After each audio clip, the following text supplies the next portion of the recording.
Bom dia, hoje é dia 31 de agosto de 2025, eu sou o Gelson Vieira. Eu sou a Carmen Matos, hoje nesse lugar lindo no jardim, aproveitando esse dia maravilhoso de verão, e trazemos vocês para o nosso jardim para ouvir os sons dos passarinhos, sentir essa vibração. E a gente está fazendo uma gravação porque vocês sabem que a gente tem que conseguir o número de 1000 seguidores, estamos a caminho para que a gente possa voltar a fazer nosso evangelho ao vivo. Então, se vocês sentirem de coração de fazer uma divulgação do nosso canal, ou Mestre em Outras Palavras, né, a gente vai obter essa benesse de fazer ao vivo. Voltar a fazer ao vivo, coisa que a gente já tem feito há quase 2 anos. E é tão gostoso, é tão importante também a gente manter esse mesmo horário, manter esse compromisso com a espiritualidade, de fazer esse evangelho no lar, para receber essa espiritualidade na nossa casa, para que possa fazer uma limpeza, para que a gente possa sentir essa vibração na nossa, entre a nossa família. É verdade. E a gente vai ter que ficar entre os 20 minutos, perdoe se a gente em algum momento se comprime nas palavras, eu que tenho a vontade de falar pra caramba. E aí, então, a gente está num processo, né? Um processo, e aí a gente convida vocês para fazer parte. Então sejam todos muito bem-vindos. A gente começa trazendo um copo d'água, trazendo a nossa intenção para esse evangelho, para esse aprendizado de hoje. E eu começo com uma oração. E para que isso seja, esteja bem fluido dentro da gente, é importante a gente se concentrar, fechar os olhos, sentar numa posição confortável. Inspira e expira. Pai de bondade, nesse instante silenciamos a correria do mundo e voltamos a olhar para dentro de nós. A gente deseja ouvir a sua voz. O Evangelho de hoje nos recorda que a vida só encontra sentido verdadeiro quando o amor se transforma em ação, quando a fé se traduz em gestos de caridade. Senhor, quantas vezes buscamos caminhos de paz, de felicidade e até de salvação, esquecendo que a chave está no simples ato de amar o próximo. Não um amor idealizado, distante, mas aquele que se manifesta em atitudes concretas, no perdão dado com humildade, no abraço que consola, no silêncio que evita a discórdia, no olhar que reconhece a dor alheia. Pai amado, nos ensina que a caridade não é apenas dar aquilo que sobra, mas é partilhar o que somos, a nossa paciência, o nosso tempo, a nossa compreensão. E nos ajuda a perceber que cada encontro é oportunidade de servir e cada dificuldade do outro é um convite à nossa evolução. E hoje, ao abrir nosso lar a essa reflexão, desejamos abrir também o nosso coração, para sermos instrumentos do seu amor. E que a gente possa aprender a ver em cada irmão um reflexo de ti. E que nossas ações sejam sementes da luz, onde quer que estejamos. Que possamos entender profundamente que fora da caridade não há salvação, porque fora do amor não há vida verdadeira. Assim é e assim está feito. Pai nosso que estás no céu, santificado seja o vosso nome, venha a nós o vosso reino, seja feita a vossa vontade, assim na terra como no céu. O pão nosso de cada dia nos dai hoje, perdoai as nossas ofensas, assim como nós perdoamos a quem nos tem ofendido. E não nos deixeis cair em tentação, mas livrai-nos de todo mal. Ave Maria, cheia de graças, o Senhor é convosco. Bendita sois vós entre as mulheres, bendito é o fruto do vosso ventre, Jesus. Santa Maria, Mãe de Jesus, rogai por nós, filhos da luz, agora e na hora de nosso desenlace, que assim seja. Bom, então hoje é um capítulo maravilhoso, como todos os capítulos são. Aliás, prestem depois com atenção nessa oração da Carmen, que são pontos profundamente importantes, muito linda e muito significativa. O importante é a gente sair desse evangelho algo melhor do que a gente começou esse evangelho, né? A gente olhe, não são palavras nossas, né? São palavras que a gente está trazendo dos ensinamentos de Jesus, da passagem dele na terra com muito amor. Então não somos nós que estamos propondo essa reflexão. Essa é uma reflexão proposta por Jesus nas atitudes, né? E que está no capítulo 15, com o título Fora da Caridade Não Há Salvação. Isso. E a vinda de Jesus, na permanência dele na terra, toda ela foi focada no outro, no amor do outro. Ele não chegou aqui e disse, olha, sabem quem eu sou, né? Eu sou colocando para si todo um olhar para si. Não, ele olhou sempre para o outro. E aí existem algumas passagens dele que são maravilhosas no sentido do olhar para o outro. Quando ele coloca a questão do perdão, e ele fala 70 vezes 7, ele está colocando essa questão de compreender o momento que o outro está vivendo. É uma linha de crescimento espiritual muito longa. Nós já fomos bárbaros, nós já fomos desequilibrados, nós já fomos, digo até, assassinos, violentos, e nesse processo... Muitos de nós continuamos sendo. Muitos de nós continuamos sendo. E por termos estado lá e presenciarmos ainda pessoas nesse processo, é que faz com que a gente entenda que é só com a nossa compreensão, nosso perdão, que a gente vai trabalhar isso no outro. A gente vai ser um instrumento de trabalho no outro. A divindade quis que fôssemos nós, na maioria das situações, o artífice daquele bem maior, inspirado pela espiritualidade superior e nesse processo. Então, quando Jesus coloca o perdão, e ele não é o perdão, ele não é aquele esquecimento e aquela situação, ela ser esquecida e dizer, não, tudo bem se você fizer de novo. A divindade, ela coloca essa questão do perdão por compreender esse processo evolutivo, mas logo depois ela vai educar.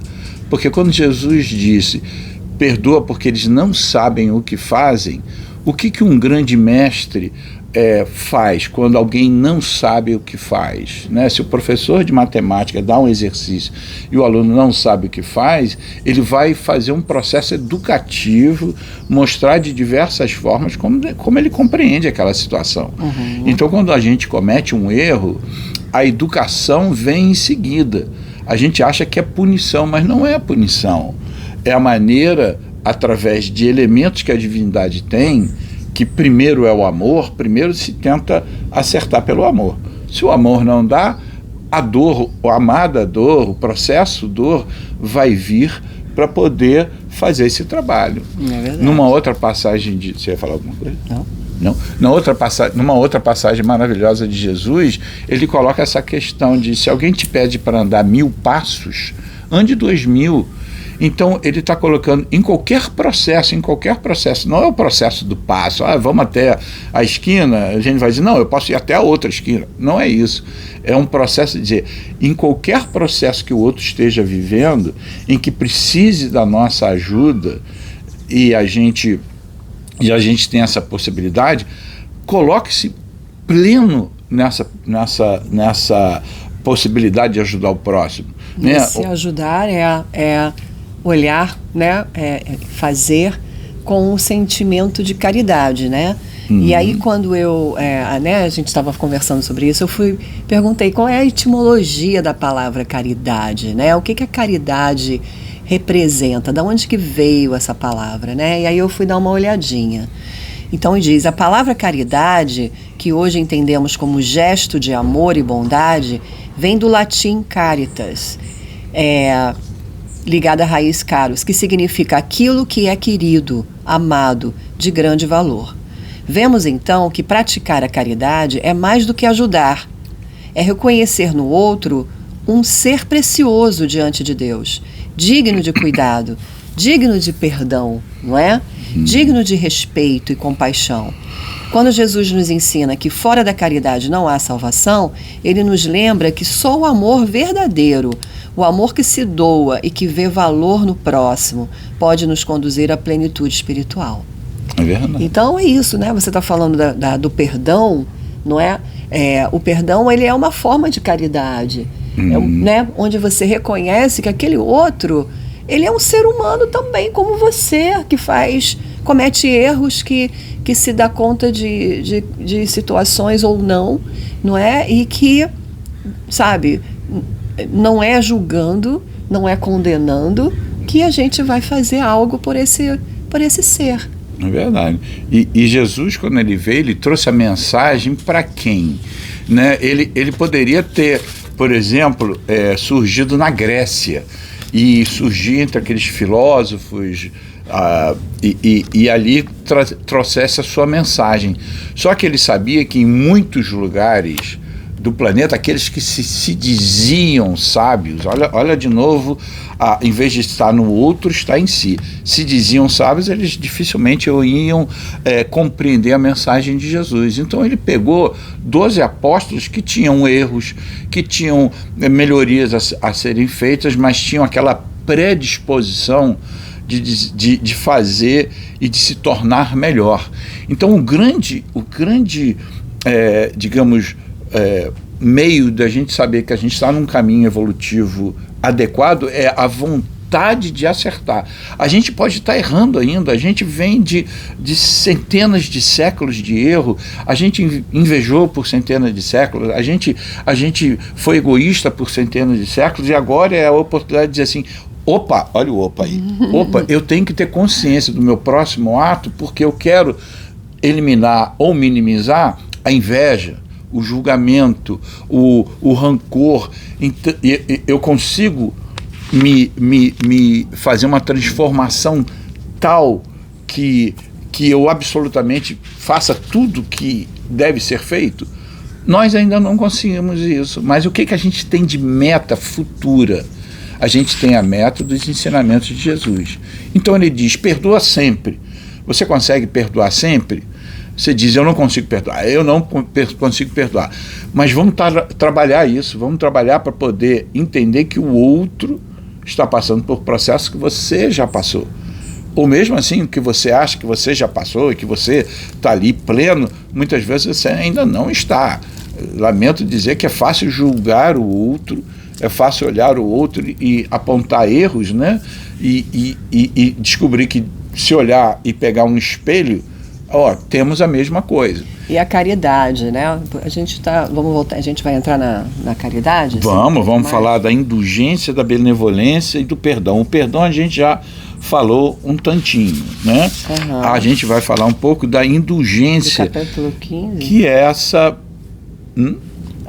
A indulgência é essa capacidade de olhar o erro do outro com compreensão, né? Você entende que aquele processo de erro é um processo que você pode entrar junto desse processo, mas não como sendo aquele que aponta, aquele que rebaixa, aquele que agride, não, mas aquele que traz. Se você pôde perceber que havia um erro, é porque, em teoria, você já conseguiu naquele processo um progresso. Então o convite para você, em vez de abaixar o outro, em vez de tornar aquele erro público para todo mundo, é você ir naquele irmão e fazer um processo de esclarecimento amoroso. Tem que ser amoroso. Isso, e aí que entra, né, o nosso despertar, né? O que a gente pode fazer de melhor para que o outro receba de nós não só aquilo que é esperado, né? É esperado eu dar um dinheirinho para quem está pedindo, é esperado que eu faça algo que, né, participe de uma ONG, é esperado, mas muitas vezes a gente esquece que o que a gente pode fazer de diferente para aquele outro, né? Ontem a gente estava conversando, o Gelson estava falando para mim: eu sinto falta de ir fazer preparar, né, me juntar a um grupo específico, preparar comida, entregar comida para as pessoas que estão em situação de rua, não é? E que maravilha, né, que temos ainda muitas pessoas que estão interessados em fazer a caridade dessa forma, de doar, né, o seu tempo, de fazer a sua forma de fazer caridade, indo pessoalmente, trabalhando, fazendo o seu melhor, não é? Mas também existem outras formas, como diz, né, a oração que eu fiz antes, que não é só através do sacrifício que a gente pode fazer a caridade. A gente pode fazer o sacrifício com as coisas mais simples, que é oferecer o seu tempo para ouvir alguém, por exemplo. Ter paciência. A ter paciência, olhar para qualquer pessoa que chega até você e dar uma paradinha do seu corre-corre e oferece a sua atenção plena para essa pessoa. Né? Isso é caridade, né? Isso é estar presente. Então, assim, tudo isso, né, que o Gelson estava falando, né, do perdão, da indulgência, da benevolência, tudo isso faz parte dessa nossa consciência de que tudo isso reflete no nosso esforço e na nossa intenção de estar presente na vida do outro. E quando a gente coloca essa coisa de se colocar no lugar do outro, que é muito importante a gente se colocar no lugar do outro, mas existe uma proposta um pouco além disso. É você se colocar no lugar do outro, mas entendendo que ele tem uma história diferente. Porque a gente pode se colocar no lugar do outro e dizer, nesse caso eu faria. Ué, nesse caso eu faria, você se colocou no lugar do outro e assume que a sua história é igual a do outro. Uhum. Você sabe como é que foi a infância, como é que foi as experiências de ausência de amor, de violência, de privação daquele. Então a gente, quando se coloca no lugar do outro, a gente tem que entender que é só através de dar amor, porque o amor ele não repreende, ele educa. Ele educa com palavras equilibradas e com palavras com cuidado. Então, quando a gente se coloca no lugar do outro, é um ponto, vale, parabéns. Mas se coloque no lugar do outro, compreendendo que o outro tem uma história diferente de nós. Sim. E aí, é através do amor que a gente vai conseguir. O amor demora a resolver as coisas. A violência, muitas vezes, resolve de uma forma muito imediata, mas mal. Né? Então você tem um vizinho que está dando muito trabalho, você vai lá e pega uma arma e diz, olha, vai parar o barulho agora. Ele para na mesma hora. Não tem problema, você não vai ter um som depois. Você sabe depois o que vai acontecer? Sabe se ele vai dizer, olha, gente, a minha gangue, veio o meu vizinho aqui com uma arma, me mandou abaixar o som, vamos todo mundo lá e aí você começa um processo que aparentemente resolveu, mas não resolveu. Hoje a gente vê guerras que duram centenas e centenas de anos. Por quê? Porque ninguém falou, vamos resolver no amor, não é me tornando mais forte, com mais armamento, e o outro precisa, enfim. Como é que a gente está de tempo, minha coordenadora de tempo? A gente já pode ir começando a encerrar, meu amor. Então vai, então encerra aí, meu amor. Muito obrigada por estar fazendo parte, né, desse nosso estudo, de continuar, né, com a gente nesse estudo.